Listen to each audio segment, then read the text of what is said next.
আসসালামু আলাইকুম, সবাই কেমন আছেন? সারা জীবন তো ওয়াজ শুনলেনি, আজকে না হয় এই হুজুরটার ওয়াজ শুনেন। শুনেন আর একটু হাসা যান। আর ভিডিও যদি ভালো লাগে অবশ্যই লাইক করে আমার পাশেই থাকবেন। চলেন আপনাদের সাথে আমাদের আমিও শুনি। ইমামতি পড়ছে সূরা ইয়াসিন। ইয়াসিন ওয়াল কুরআনিল হাকীম ইন্নাকা লামিনাল মুরসালিন আলা সিরাতিম মুস্তাকিম। জবান খুলে পড়েন সুবহানাল্লাহ। নামাজে সালাম ফিরাইছে, দোয়া মোনাজাত করে দিয়ে মিলে শিলাত পইরা মিষ্টি মিষ্টি বিতরণ করার শেষে সেক্রেটারি কয়, আইয়েন আমার বাড়িতে আপনার খাওন, চলেন যাই। গেছে ইমাম সাহেব। এই সভাপতি করে ফার্ম দিয়ে চাকরি করেন, কয় বছর ধরে শিখছেন আপনি? বেড়া কয়, এটা আবার কিরম কথা? ফার্ম দেওয়ার কি আছে? কয়, আমগো মসজিদের সভাপতির নাম যে ইয়াসিন।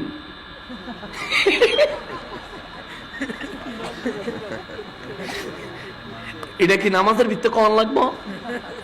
শুধু কি ইয়াসিন? হেবেটার বাপ কবে মরে গেছে? হাকিম। হেবেটার বাপের নাম শুনতাম না কোন আল কোরআনের হাকিম? কোন কোন ক্লাসের সেক্রেটারি? চিন্তা করেন, হেবেটা বাপ মরে গেছে, বাবার নাম শুনতে কইলেন। আবার হেবেটা দাদার নাম মুরসালিন, হেবেটার নাম শুনতে কইলেন ইন্নাকা লামিনাল মুরসালিন। কে? আমার নামটা কি আসিল না?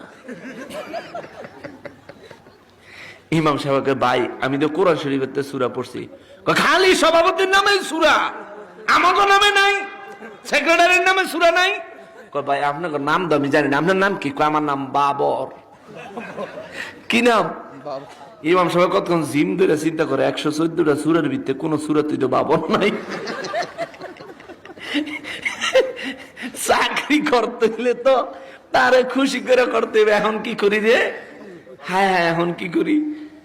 তো কয়, শোনেন, আগামী শুক্রবারে জুমার নামাজ যদি বাবর নামের কোন সূরাটারে খুঁজে পান তাহলে ইমামতি আইয়েন, আর নাইলে নামাজ আইয়েন না।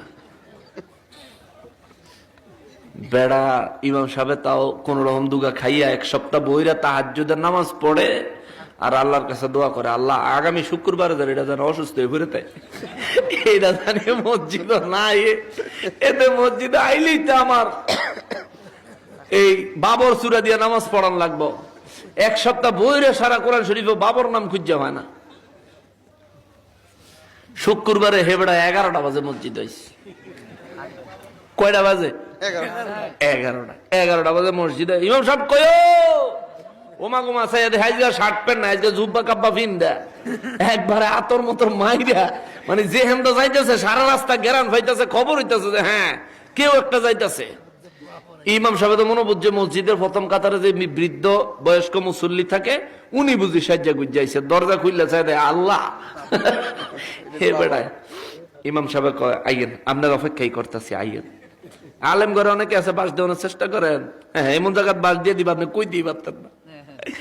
আলেম ইমাম সাহেবকে, আইয়েন আপনার অপেক্ষা করতেছি, আইয়েন ঘর আইয়েন বল। আইসে তো সেক্রেটারি সাহেবের অস্বাভাবিক অবস্থা দিকে আগে আগে মসজিদে যারা আসে হেরাও মসজিদের তারা বাইরে আইসে, কিরে এদের জীবনে দেখি ধান যাই ফিনতে, আজকে ধান যাই ফিনতে একেবারে ইমাম সাহেবের রুমও। মুরব্বীরা আস্তে আস্তে আইসে, তাও মুরব্বীরা খেয়াল করছে যে ইমাম সাহেব মাত্র আইলো, পয়লা জুমাটা পড়াইলো, সারাটা সপ্তাহ মনটা ভালো বোঝা গেল না। দেখবেন মুরব্বীরা ইমাম সাহেবগুলোকে যারা চলে এরা কিন্তু এগুলি খেয়াল করে, ইমাম সাহেব মনটা খারাপ নেই, নিশ্চয়ই পরিবারের সমস্যা, সেগুলি আবার জিগায়। ইমাম সাহেব এই বৃদ্ধ এলাকার লোকেরা বুঝছে যে নিশ্চয়ই ইমাম সাহেবের মনটা খারাপ। আবার সেক্রেটারি এলেও না জানি কি হয়, নতুন ইমাম সাহেব যাই একটু 4-5 জন গিয়ে ইমাম সাহেবের রুমে বইসে পড়েন। ইমাম সাহেবের সেক্রেটারি, কি কি খবর, কি আপনার? আলহামদুলিল্লাহ ভালোই, খবর ভালোই। খবর ভালোই, হ্যাঁ কি সূরাটা পাইছেন নি? পাইছি, এখন সূরাতটা পাইছি, এখন আমি আপনার শোনাই, আপনার যদি মন মতো হয় তাইলে এটা দিয়ে আমি নামাজ পড়াম। শোনাইবেন? আচ্ছা ঠিক আছে কন। ইমাম সাহেব কয়, আউযু বিল্লাহি মিনাশ শাইতানির রাজীম, বিসমিল্লাহির রহমানির রহিম, ইয়া আইয়ুহাল বাবর আংতা কালাবা ওয়াজাদুকাল হিমার ওয়া বাবুল খিনজির। কয় বাহ, চমৎকার হইছে। এটাই আজকে তোমার নামাজ, এটাই পড়বেন। কই এটা পড়লে আপনি খুশি নি? কহ খুশি।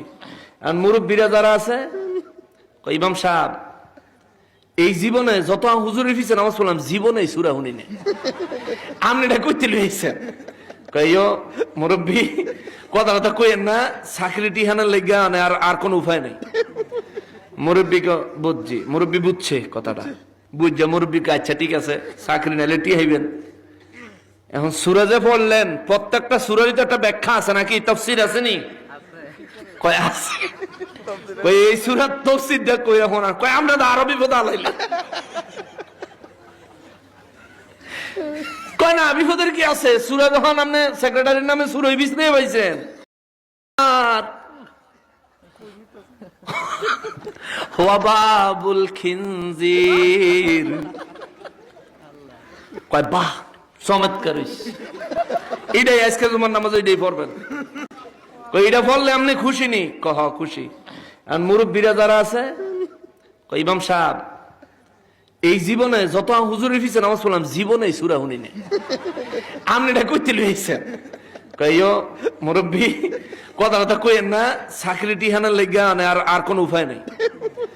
মুরব্বীকে বুঝছি, মুরব্বী বুঝছে কথাটা, বুঝছে মুরব্বীকে আচ্ছা ঠিক আছে চাকরি নাইলে টি হইবেন।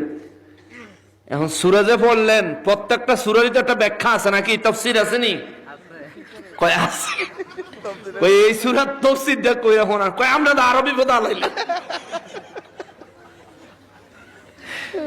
কয় না বিপদের কি আছে, সূরা যখন আপনি সেক্রেটারির নামে সূরা বিছ নিয়ে পাইছেন, তাইলে এটার তাফসীর করেন।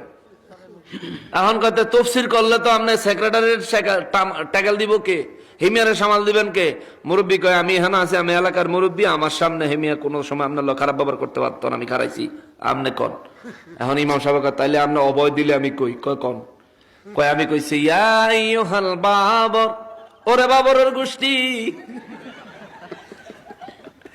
আংতা কালাবা, তুই একটা কুত্তা।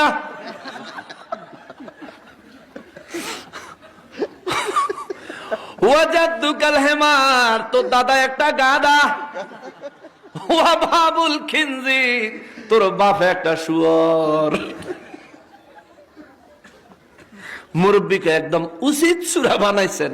কিও বাবা সূরা এটা ফরতুনি নামাজ, কয় আর জীবনে কোনোদিন ও মা বসাই বসাই আর জীবনে কোনোদিন হুজুর করে প্রেসার দিব না, হুজুর আপনি নামাজ পড়াইয়েন, আপনার মতোই পড়াইয়েন।